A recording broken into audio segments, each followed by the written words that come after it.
Hello students, फिर से आपका स्वागत है आपके अपने यूट्यूब चैनल इवनिंग क्लासेस पर। आप चाहे एसएससी का एग्ज़ाम आपने देना है, आपने एचपीएससी का एग्ज़ाम देना है, आपने एचएससी का एग्ज़ाम देना है या कोई और कम्पिटिटिव एग्ज़ाम देना है, या आप वैसे भी अंग्रेजी सीखना चाहते हो, आज का लेक्चर आपके लिए बेहद इंपॉर्टेंट होने वाला है। क्योंकि आज मैं आपको 25 इंपॉर्टेंट वर्ड कराने जा रहा हूं और यदि आप इस वीडियो को एंड तक देख लेते हैं तो ये 25 वर्ड आपके लिए परमानेंट याद हो जाएंगे। तो इस वीडियो को एंड तक देखिए, क्योंकि इस वीडियो के एंड में मैं आपको एक बेहद इंपॉर्टेंट बात बताऊंगा जो आपको आपके एग्जाम के लिए एक बहुत इंपॉर्टेंट टिप के रूप में काम करेगी। तो चलिए हम शुरू करते हैं आज की हमारी वोकैबुलरी का टॉपिक, वोकैबुलरी पार्ट 2। स्टूडेंट्स, आज मैं जो आपको वर्ड्स कराऊंगा वो वाटर से रिलेटेड होंगे। ये टॉपिक मैंने आपको रूट मेथड से कराना है, रूट वर्ड से कराना है। इसमें आज मैं आपको एक्वा और हाइड्रो, ये दो रूट वर्ड के बारे में बता रहा हूं। एक्वा और हाइड्रो दोनों का मीनिंग होता है वाटर। तो देखिए, हमने जो पहला वर्ड लिखा है एक्वा कल्चर, यहां हमने लिखा है एक्वा कल्चर। अब कल्चर को आप याद कीजिए, कल्चर आता है कल्टीवेशन के लिए। आप कुछ भी कल्टीवेट करते हो, कुछ भी ग्रो करते हो, मान लीजिए आप प्लांट्स ग्रो करते हो तो वो आपका एग्रीकल्चर होता है। यदि आप मधुमक्खियों का उत्पादन कर रहे हैं तो उसको हम एपीकल्चर बोलते हैं। एक और वर्ड होता है फ्लोरिकल्चर,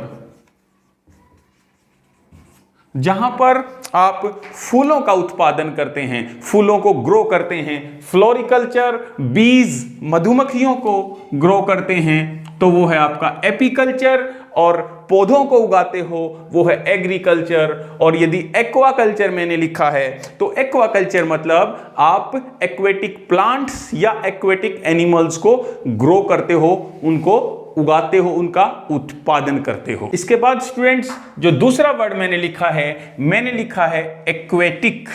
तो स्टूडेंट्स, आपने याद रखना है जो टिक एक सफिक्स है। अब मैं आपको बता भी दूं, प्रीफिक्स एक होता है प्रीफिक्स, एक होता है सफिक्स। प्रीफिक्स को हम हिंदी में उपसर्ग बोलते हैं और सफिक्स को हम हिंदी में प्रत्यय बोलते हैं। प्रीफिक्स किसी भी वर्ड के पहले आता है, सफिक्स किसी भी वर्ड के बाद आता है। तो आप याद रखेंगे, जब भी किसी वर्ड के पीछे टिक आएगा तो वो उस वर्ड को एडजेक्टिव बना देगा और उसका मतलब हो जाएगा उससे संबंधित। तो एक्वेटिक मीन हो जाएगा रिलेटेड टू वाटर, इससे संबंधित। यदि आप दूसरे वर्ड देखना चाहते हैं तो मैं बताता हूं आपको। एक वर्ड है हमारे पास अबायोटिक, एक वर्ड है biotic. Biotic means related to bio organisms, इसका मतलब सजीव चीजों से संबंधित। और अबायोटिक वो जो निर्जीव चीजों से संबंधित है, क्योंकि यहां पर बायो है, यहां अबायो है। जो एस प्रीफिक्स है उसने इसको बायो का उल्टा बना दिया, इसको अपोजिट कर दिया, तो वो निर्जीव हो गया। और अबायोटिक मीन्स रिलेटेड टू निर्जीव चीजें। क्लियर हुई बात। एक तीसरा शब्द मैं आपको समझाने के लिए लिख देता हूं, रोबोटिक।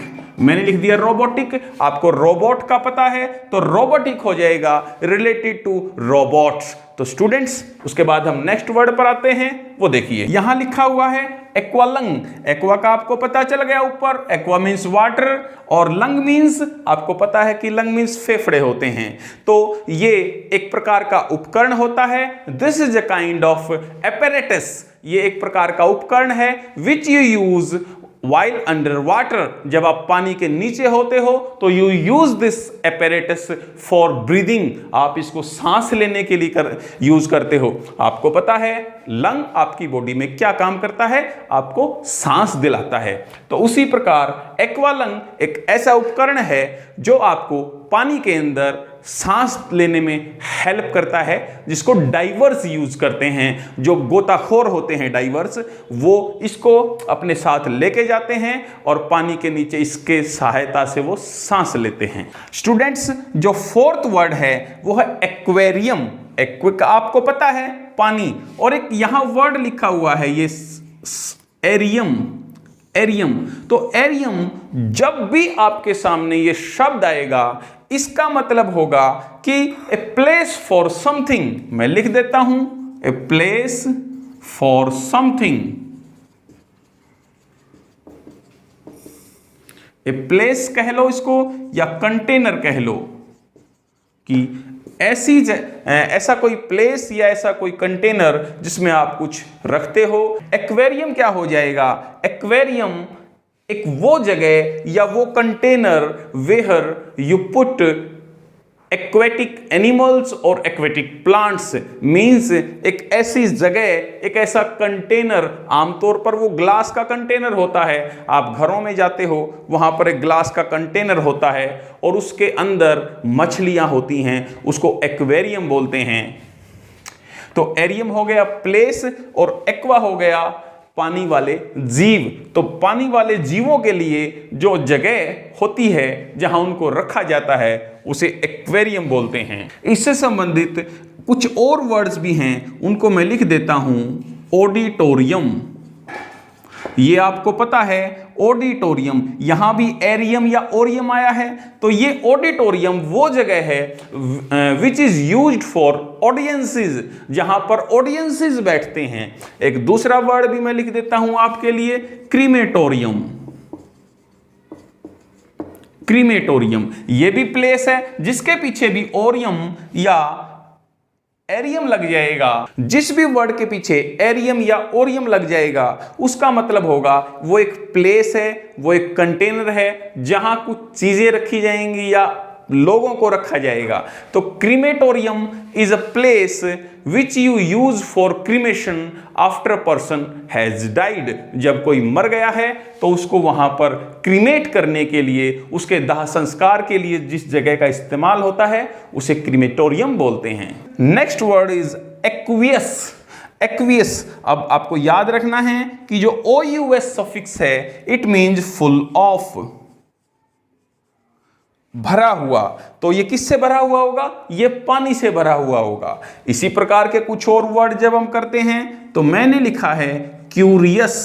क्यूरियस, अब क्यूरियोसिटी का आपको पता है जिज्ञासा, तो क्यूरियस हो जाएगा फुल ऑफ क्यूरियोसिटी, जिज्ञासा से भरा हुआ। उसी प्रकार एक दूसरा वर्ड मैं लिख देता हूं, मैंने लिखा एंक्सियस। यहां भी OUS लगा हुआ है। आपको एक वर्ड का पता है, एंग्जाइटी होता है, चिंता होता है। तो anxious means full of anxiety, चिंतापूर्ण। तो एंक्सियस मीन्स चिंतित या चिंतापूर्ण। आइए नेक्स्ट वर्ड पर। अब ये एक्वा वाले वर्ड करने के बाद फिर हम हाइड्रो वाले वर्ड्स पर आते हैं। यहां लिखा हुआ है डिहाइड्रेट।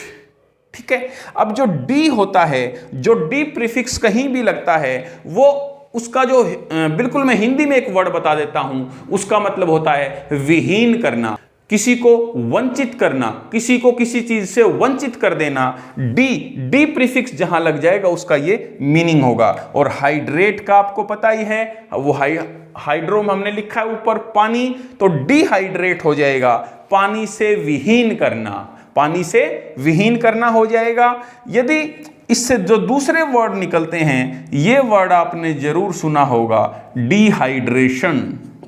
गर्मियों में जब आपके शरीर में पानी की कमी हो जाती है, तो डॉक्टर आपको बोलता है कि आपको डिहाइड्रेशन हो गया है, आपकी बॉडी में पानी की कमी हो गई है। Hydro means water and D means वंचित करना, वो चीज निकाल देना। तो यदि आपकी बॉडी से पानी निकल जाए, उस स्टेट को आप डिहाइड्रेशन बोलते हैं। अब एक उपकरण भी होता है dehydrator. Dehydrator means an apparatus which you use to dehydrate something, जिसको आप किसी भी चीज में से पानी निकालने के लिए इस उपकरण का प्रयोग करते हो, उसे डिहाइड्रेटर बोलते हैं। ये जो अर सफिक्स होता है, वो किसी व्यक्ति के लिए या किसी उपकरण के लिए इस्तेमाल किया जाता है जो वो काम करता है। फॉर एग्जाम्पल, रन शब्द है, रन मीन्स भागना, लेकिन अर लगा देते हो रनर, वो भागने वाला। प्ले मीन्स खेलना होता है, ER लगा देते हो, प्लेयर खेलने वाला।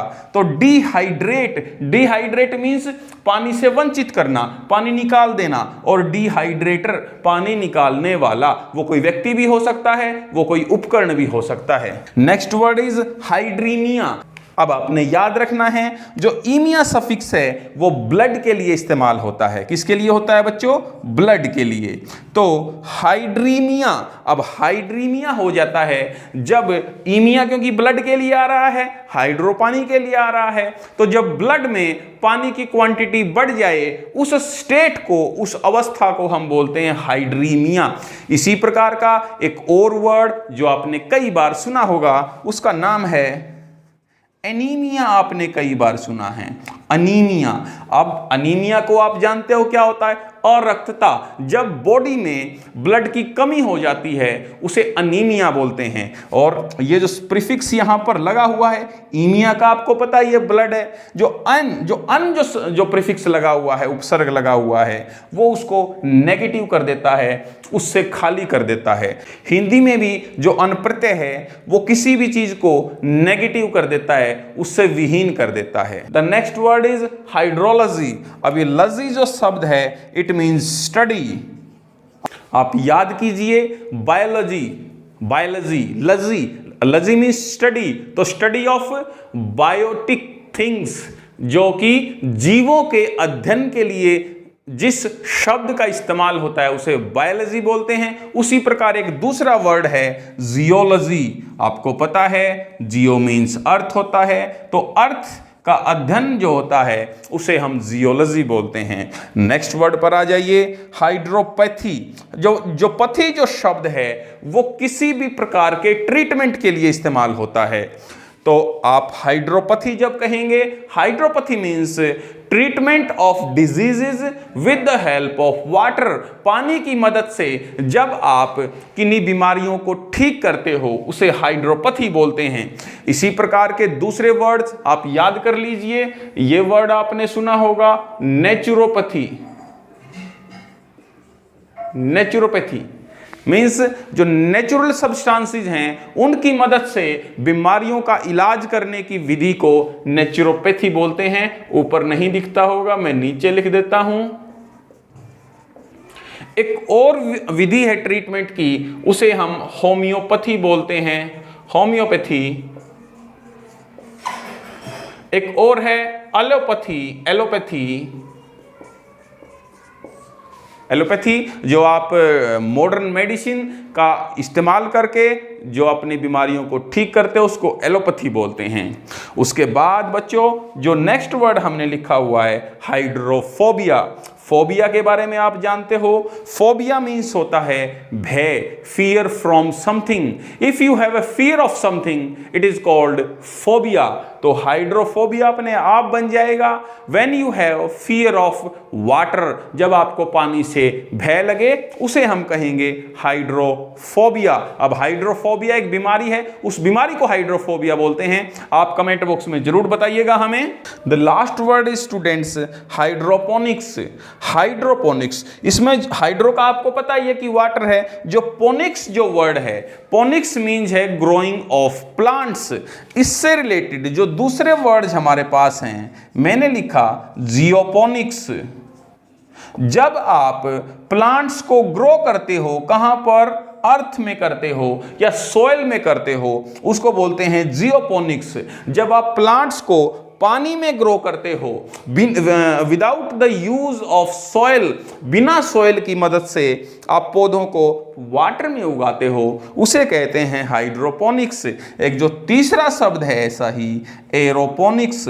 When you grow plants without the help of soil in air. Aeroponics में आप प्लांट्स को ग्रो करते हो एयर में with the help of mist, with the help of moistness of air. Air की जो नमी है उसका इस्तेमाल करके आप पौधों को ग्रो करते हो, उसको एरोपोनिक्स बोलते हैं।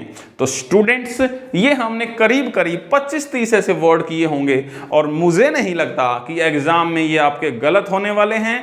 और मैं आपको बता रहा था कि लास्ट में मैं आपको एक टिप बताऊंगा, वो ये है बच्चों कि जब भी आपके एग्जाम में सिनोनिम या एंटोनिम का क्वेश्चन आता है तो आपने नाउन, प्रोनाउन, एडजेक्टिव, एडवर्ब का विशेष ख्याल रखना है। यदि आपके एग्जाम में एक सिनोनिम या एंटोनिम पूछा हुआ है और जो क्वेश्चन में जो वर्ड है यदि वो नाउन है तो आपको पूरी कोशिश करनी है कि 4 में से जो आपका आंसर जो आपने चूज करना है वो भी नाउन होना चाहिए। इसी प्रकार यदि आपका क्वेश्चन में जो वर्ड है वो एडजेक्टिव है और आपके 2 आंसर ऐसे हैं कि वो उससे मैच करते हैं लेकिन एक नाउन है और एक एडजेक्टिव है तो आपका आंसर एडजेक्टिव होना चाहिए। मेरे कहने का मतलब ये है कि आपका आंसर और जो क्वेश्चन है वो सेम टाइप ऑफ वर्ड होना चाहिए। यदि आपके क्वेश्चन में नाउन है तो वहां भी नाउन होना चाहिए, वहां एडवर्ब है तो आंसर में भी एडवर्ब होना चाहिए। ये आपको हेल्प करेगा कि आपका क्वेश्चन वहां गलत नहीं होगा। तो बच्चों ये लेक्चर आपको अच्छा लगा होगा। फिर मिलते हैं इसी प्रकार के किसी वीडियो लेक्चर के साथ। तब तक देखते रहिए आपका अपना YouTube चैनल इवनिंग क्लासेज। इसे शेयर कीजिए, सब्सक्राइब कीजिए। Thank you.